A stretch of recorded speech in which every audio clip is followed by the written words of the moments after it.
আসসালামু আলাইকুম, আমি লাবলু বলছি। আমি আবারও রান্না শুরু করলাম। আজকে আমাদের মাছ রান্না হবে, মাছটা দেখেন।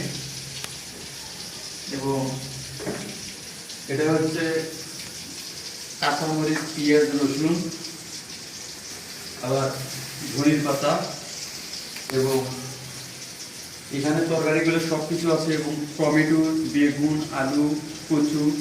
দেখেন, আমার ভিডিওটা সবাই দেখবেন এবং সবাই সাপোর্ট করবেন। যার যার ভিডিও ভালো লাগে আমার কমেন্ট বক্সে জানাবেন। আমাদের রংপুর বীরভূম, আমি লাভলু বলছি, আমি ঢাকাতে থাকি। আমি ডেঙ্গু জ্বরে আক্রান্ত ছিলাম, আবারও সুস্থ হয়ে আমি ঢাকাতে চলে এসেছি আপনাদের দোয়ায়। আবারও রান্না শুরু হলো। দেখেন, আমার রান্নাটা দেখবেন সবাই। এবং এখানে আবার ডিম দিছি, ডিমটা দেখেন, এই যে ডিম। দেখেন মাছটা কীভাবে ওদিকে রাখেন, আমার দেখো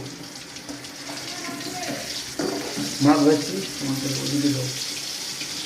আমি কীভাবে রান্না করছি, সবাই রান্নাটা দেখবেন এবং রান্না শিখবেন, আমাকে সাপোর্ট করবেন, আমার রান্নাটা দেখবেন।